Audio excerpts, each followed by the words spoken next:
Hello, friends, and welcome back to Stories About Entitled People.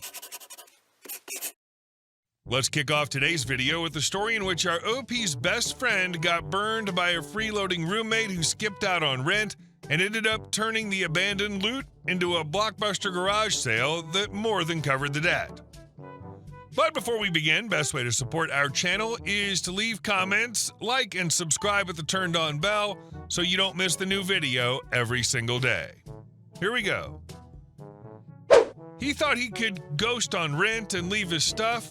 Brent thought otherwise. Back in the early 90s, when shoulder pads were still in and landlines were your lifeline, I had a close friendship with my bestie Brent. We were both in our early 20s, working entry-level jobs at American Express. The pay wasn't anything to brag about, but the travel perks? Oh, we lived for those. Brent was gay, I'm a straight woman, and we spent many breaks gossiping, laughing, and bonding over our shared taste in men. It was one of those friendships where you could finish each other's sentence or critique each other's dates with brutal honesty. At the time, Brent was renting a cozy little house not far from downtown. It wasn't much, one bathroom, creaky floors, but it was homey and filled with personality, just like him. Because money was tight, Brent decided to take on a roommate. It seemed like a smart idea at first, splitting rent and utilities. Enter the roommate. Let's call him Dave. Dave came off as charming enough in the beginning. He had a decent job and claimed to be reliable, but very quickly it became clear that Dave was a complete freeloader. Within the first month, he started dodging rent. Then the excuses rolled in. My paycheck's late. My bank account got frozen. I had an emergency dental thing. You name it. Not only did he stop contributing to the rent and bills, but he also developed a rather expensive late-night habit, calling 1-900-ADULT chat lines. Yes, this was back when the internet wasn't a thing and lonely weirdos would rack up charges talking to Candy or Brad for $4.99 a minute. The phone bill arrived like a slap in the face, several $100s. Brent, who was already stretching every dollar, was floored. He confronted Dave, who basically shrugged and said something along the lines of, "That's not my problem." When Brent told him he had to pay his share or get out, Dave chose the dramatic exit. He stormed out in a huff, leaving all his belongings behind, clothes, electronics, books, and more. He never came back to pack or pick up anything.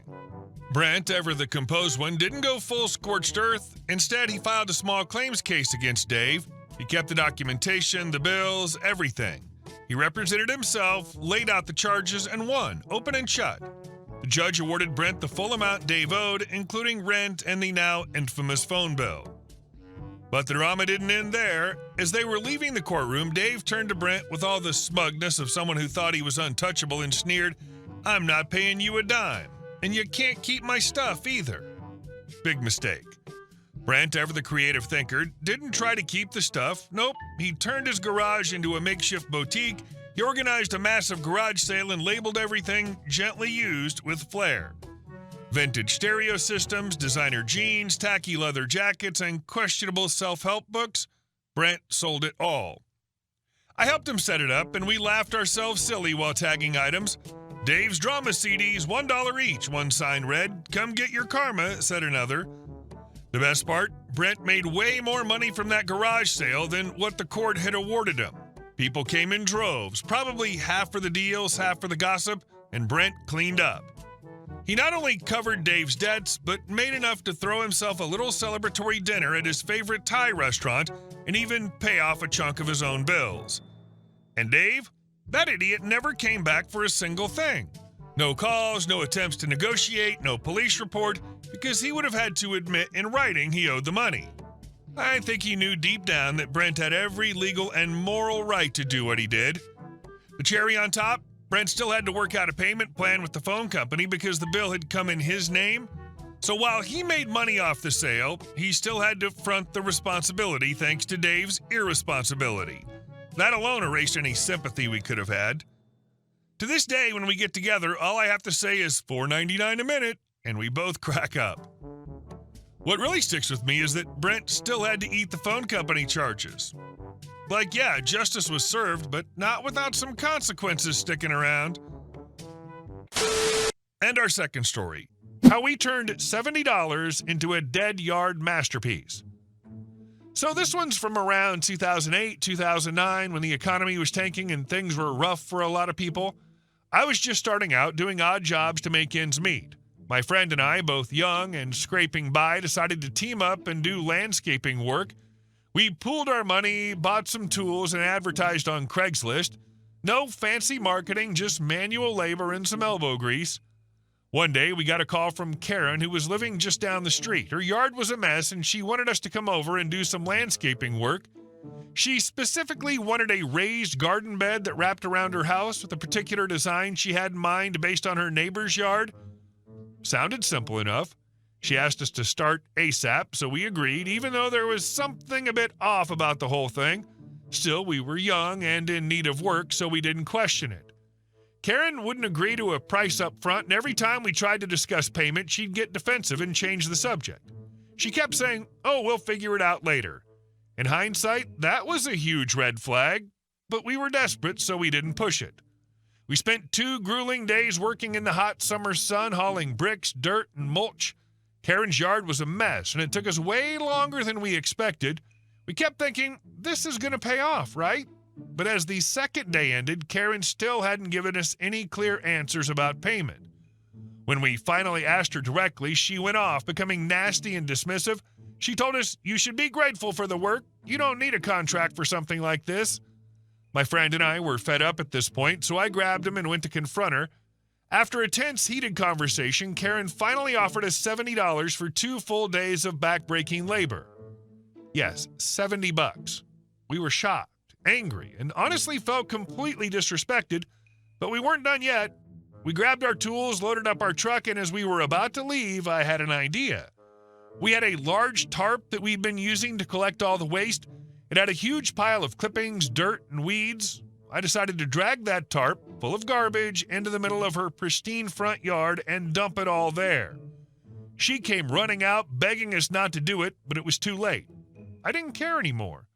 We dumped it, said our piece, and left, feeling like we'd made our point. But here's where it gets fun. My friend's mom was a professional landscaper, and when she heard what had happened, she had some ideas on how to get back at Karen. She suggested a little revenge plan. We should grab our backpack sprayers, fill them with salt water, and make a midnight run to Karen's house. The salt water would kill anything it touched, flowers, grass, small trees, everything. I loved the idea. A couple of months later, we made our move. We parked down the street in the dead of night, around 2 a.m., and walked to Karen's house with our sprayers. We went to work, spraying every inch of her front yard. The grass, flowers, and even a few small trees we could reach.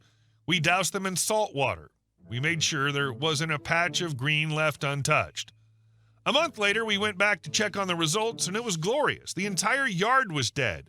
Flowers, grass, trees, everything had withered and turned brown.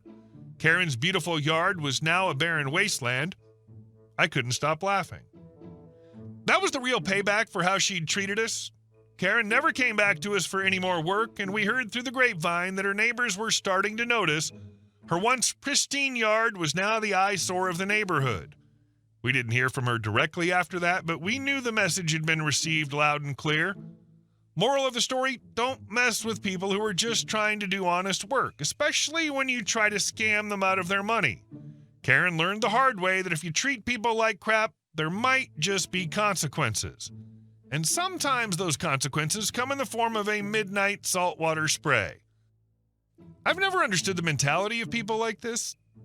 Let me just screw over this person who knows where I live and did me a huge service. Your revenge story is exactly why I'd never mess with someone from Craigslist, especially when they've been to my home. Good on you, though, for getting revenge in a satisfying and appropriate way. And our last story. HOA thought they had beach access through my land. They didn't.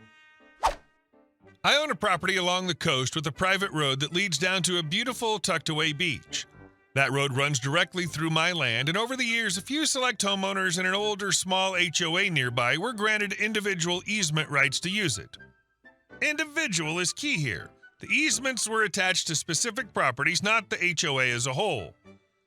Everything was fine for years. Respectful neighbors, light traffic, no issues. Then a massive new development cropped up next door, adding over 100 homes and forming a shiny new HOA. The guy who declared himself president of this new HOA thought he'd had a revelation. If the small old HOA had beach access, his new development could just merge with it and inherit those rights. Never mind that the original HOA didn't even have collective access, just a handful of homes with their own individual deeds. Next thing I knew, my quiet road turned into a freeway. Dozens of strangers, hundreds of cars every week, most with zero legal right to be there, were tearing up my road like it was public property. Trash everywhere, ruts forming, cars blocking my gate. I gave warnings, put up signs. Nobody listened. So I did what any ticked-off landowner would do. I cut down 3 massive trees, dragged the logs across the road with my tractor, and sealed it off. Cue chaos. The new HOA president went ballistic. He filed a lawsuit against me on behalf of the entire HOA, claiming I was unlawfully blocking community beach access. To make it worse, he forced every homeowner in that new development to pay an assessment to fund the lawsuit. They had no idea they were paying thousands for a legal fight they were guaranteed to lose. One of the original homeowners, someone who actually had legal easement rights, saw what was happening and hired a lawyer. That lawyer also happened to be a friend of mine, and he came out swinging. He put together a 50-page legal demolition. It included parcel maps, county records, detailed diagrams, easement law citations, case precedents, everything. It wasn't just comprehensive, it was bulletproof. The letter explained that only a handful of individual homes in the original development had easement rights, not the old HOA and certainly not the new one. It clarified that those rights were not transferable by merger, and therefore the new HOA had no legal grounds to claim access. It also laid out in detail that the lawsuit was not only baseless, but that the use of HOA funds to fight it was illegal since it offered no benefit to the majority of homeowners. To top it all off, it exposed how the formation of the new HOA had been improperly documented and filed, making it vulnerable to complete dissolution in court. And what did the new HOA president do with all this? He ignored it. He kept the lawsuit going, doubled down, pushed harder. He thought he was leading a righteous cause, but really, he was steering the Titanic straight into an iceberg. That's when the original homeowners, the few with actual rights, filed their own lawsuit, this time against him personally. They also filed to have the new HOA dissolved. Once that happened, none of the homes could legally be assessed to cover legal costs, meaning the president himself was now on the hook for all the legal bills, both sides. And then the hammer dropped. The court ruled that easement rights were specific and individual. They didn't extend to an entire HOA just because someone thought it should. The new HOA had no standing, the lawsuit was found to be entirely baseless, and the president had misused HOA funds in an illegal and self-serving campaign. As a result, he was held personally liable for the costs of both lawsuits.